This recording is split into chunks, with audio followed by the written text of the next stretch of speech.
que proposez-vous pour améliorer la sécurité dans le quartier? Alors, c'est pas compliqué, améliorer la sécurité dans le quartier. En fin de compte, faut revenir quelques années en arrière. On va revenir à l'époque de Sarkozy jusqu'à Macron. Qu'est-ce qui s'est passé? On a des gouvernements successifs qui ont détruit le service public, c'est-à-dire les hôpitaux, les écoles et puis la police nationale. Quand on descend les budgets au niveau national, qu'est-ce qui se passe localement? Forcément, il y a moins de policiers sur le terrain et donc moins de présence. Donc qu'est-ce qu'il fait? C'est qu'en fait, la police municipale est obligée de prendre le relais. Donc soit on est obligé d'embaucher plus de policiers municipaux, soit alors ils ne sont plus sur place. Il s'est passé qu'après Georges Frêche, tous les commissariats de quartier ont été fermés. C'est-à-dire qu'on a fermé tous ces commissariats de quartier, ce qui fait qu'ils sont tous maintenant, la police municipale, sur le centre-ville. Ils ne font plus d'îlotage. L'îlotage, ça veut dire quoi? L'îlotage, c'est que les policiers municipaux, ils se baladent dans les rues, ils connaissent les habitants, ils discutent avec eux, comme il y avait il y a plusieurs années, mais vous n'avez peut-être pas connu parce que vous étiez jeune, mais en tout cas, il y a quelques dizaines d'années, les policiers étaient au contact des habitants municipaux. Ils les connaissaient, ils échangeaient avec eux, ils discutaient avec eux. Et du coup, il y avait un vrai contact, un vrai lien. Maintenant, ils sont en voiture. Pour eux, c'est difficile parce qu'ils ne connaissent plus les populations. Et pour les populations, c'est difficile parce qu'ils ne connaissent plus les policiers municipaux. Et ils viennent là que pour faire, en gros, du contrôle de ceinture ou de vitesse.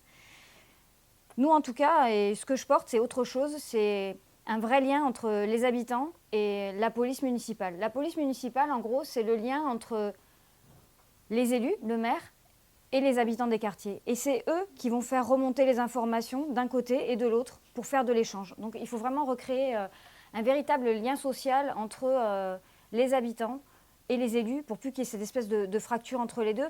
Je vais vous montrer quelque chose qui exprime bien ce qui est en train de se passer à Montpellier. Je crois que c'est le meilleur quartier pour le montrer ici. Vous savez ce que c'est? C'est des blattes. Le commissariat qui est ici, pas loin d'ici, il a fermé hier à 9h31 puisqu'il était envahi par les blattes. Les locaux, ils sont loués par les ACM. C'est juste inadmissible de faire travailler des fonctionnaires de police dans des conditions pareilles. Donc je veux qu'on améliore les conditions de travail des personnes qui travaillent pour protéger la population et pour être à leur contact et pour échanger avec eux.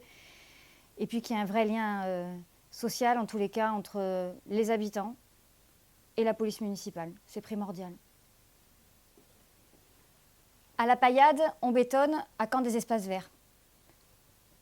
Alors des espaces verts, il en reste quelques-uns.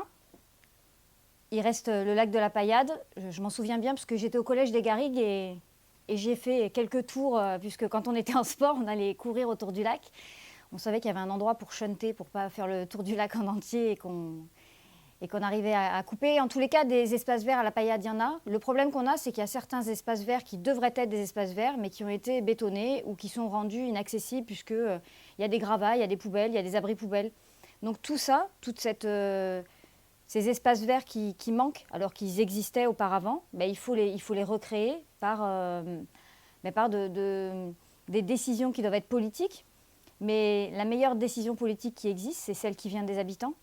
Donc ce que je porte, c'est le fait que les habitants aient la possibilité de décider eux-mêmes ce dont ils ont besoin.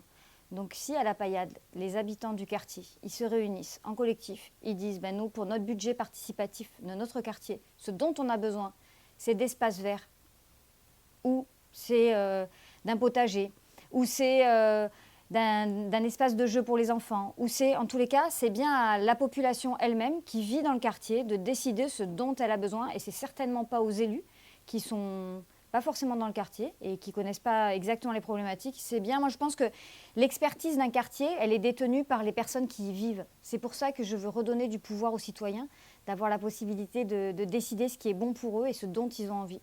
Vraiment, il y a un sujet sur lequel je ne me serais jamais douté qu'il y avait ce sujet-là ici. Il n'y a pas du tout de Vélib à la Paillade. Voilà. Et il y a certains habitants pour lesquels ça manque. Ils aimeraient bien avoir des Vélib, ils ne comprennent pas pourquoi ici ils n'en ont pas, les Vélomag. Donc il y a eu cette demande, par exemple. Et ça, si on ne vit pas dans le quartier, on ne s'en rend pas compte. Voilà. J'étais du quartier, j'ai déménagé, donc il y a des sujets que je ne connais plus. Et ces sujets-là, on les connaît quand on vit dans le quartier, quand on y est, et qu'on voit les sujets, les problématiques. J'étais hier soir à une réunion de quartier avec des habitants de la Paillade, et on a beaucoup discuté de pas mal de sujets, dont celui-là, les espaces verts qui sont remplis de gravats ou de béton et qui ne sont plus vraiment des espaces verts. Alors, une de nos préoccupations majeures est la gestion des déchets. Comment pallier aux décharges sauvages? Alors, décharges sauvages, moi, ce que je sais, c'est qu'il y a plusieurs années, quand on traversait le quartier de la Paillade, il n'y avait pas comme ça des matelas, des chaises, des poubelles qui débordaient de partout. Donc je me suis posé la question, parce que c'est un quartier que je connais depuis longtemps. Je vous disais, j'étais au collège ici. Alors là, je vois votre rue qui s'appelle le Pailladin. Ça me fait rire parce que je crois que je suis la dernière personne au monde à appeler ça le centre commercial Pailladin, parce que c'est l'ancien nom. Mais en tous les cas, sur la gestion des déchets, je me suis posé la question et j'ai dit, mais pourquoi avant, il n'y avait pas ce problème à la Paillade? Pourquoi les poubelles étaient vidées? On ne voyait pas tout s'amonceler comme ça, des chaises, des matelas, et que maintenant, il y a tout ça qui apparaît. Donc je suis allée rencontrer le personnel de chez Nicolas et je leur ai posé la question. Je leur ai dit mais qu'est-ce qui se passe et pourquoi dans certains quartiers, dont la Paillade, pourquoi on se rend compte qu'il y a l'amoncellement de déchets? Ils m'ont expliqué qu'en fait, il avait été décidé pour certains quartiers, dont celui-là, dont le vôtre, de diminuer par 2 le ramassage des ordures.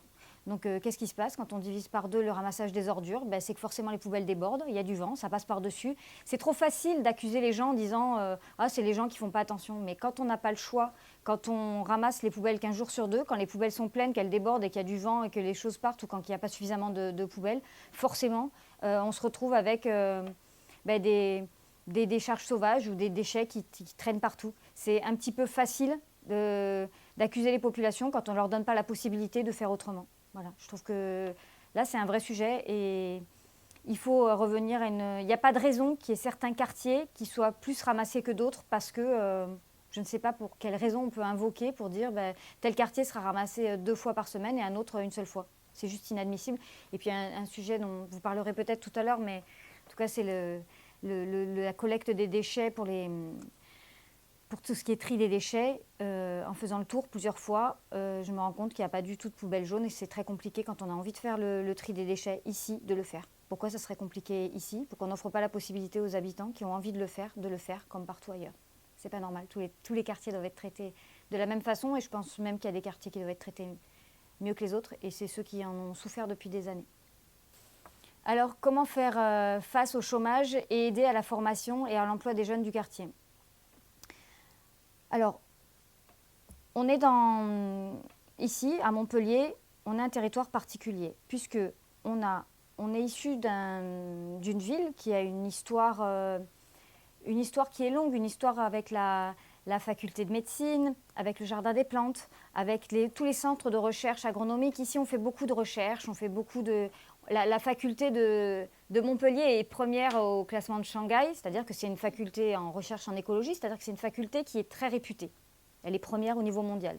Donc tout ce qui est recherche, construire entre guillemets des cerveaux, des gens qui ont fait de la... Jusque-là, on est bon. Et puis après, par contre, il n'y a aucune application au niveau industriel. Par exemple, je vous ai pris ce gobelet. Ce gobelet, on dirait du plastique, mais en fait, il est fait qu'à partir de fibres végétales. Et ce gobelet, il a été inventé par l'INRA. C'est un centre de recherche à Montpellier. Sauf qu'à Montpellier, on s'est inventé ce gobelet. Les gens ont travaillé, les chercheurs ont travaillé pour inventer ce gobelet. C'est juste hyper innovant parce que ce gobelet-là, ça fait des dizaines de fois qu'on le passe au lave-vaisselle ou qu'on le nettoie. Il est toujours intact. Mais par contre, si je le mets dans un composteur, ce gobelet va disparaître. Il n'existera plus puisque c'est uniquement de la fibre végétale. Le problème ici à Montpellier, c'est que on sait le fabriquer, ce gobelet, mais on n'a pas l'industrie pour le produire. Donc ce que je porte, c'est d'aider les entreprises qui ont envie, c'est juste un exemple, de faire de l'écologie et de fabriquer de l'écologie, par exemple de fabriquer ce gobelet, de s'implanter à Montpellier, en les aidant sur le plan économique du mieux qu'on peut pour qu'ils puissent s'installer en fabriquant ce qu'on appelle, nous, une Green Valley. Ça crée de l'emploi industriel, et de l'emploi industriel, c'est des ouvriers, des cadres, des techniciens, donc tout le monde arrive à trouver du travail. C'est là-dessus qu'on va travailler beaucoup pour produire de l'emploi. C'est le vrai sujet à Montpellier. Il y a peu d'emplois pour les jeunes, il y a peu d'emplois peu qualifiés, donc il faut absolument sortir de là.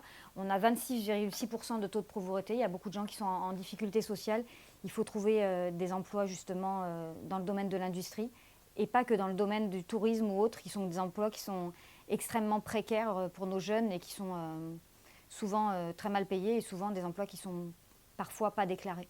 Donc c'est primordial.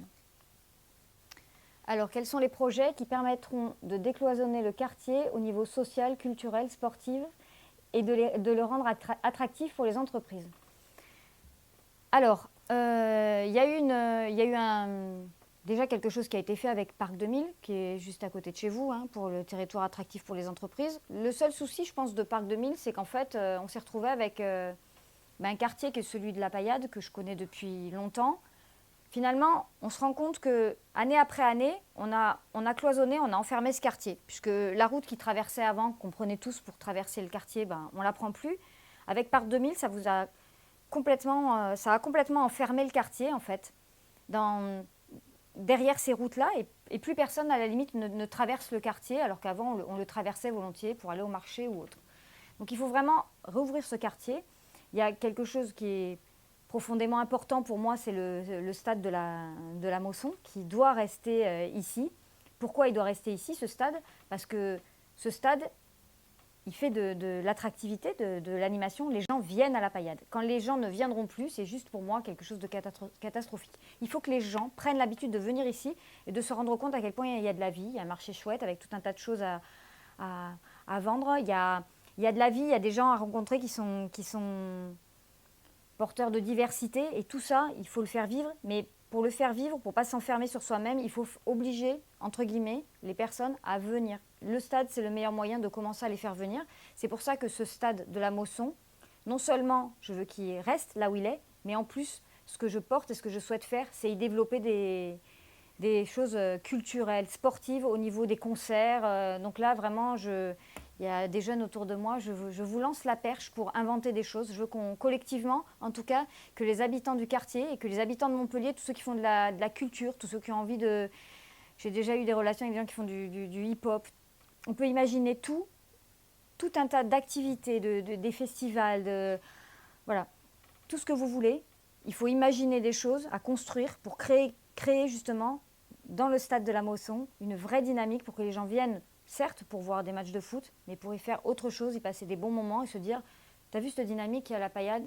C'est chouette. » Et là, on aura certainement des commerces qui vont se réimplanter et on va pouvoir redynamiser le quartier. J'ai connu le quartier, je vous dis, j'ai 46 ans, donc il y a plus de 20 ans.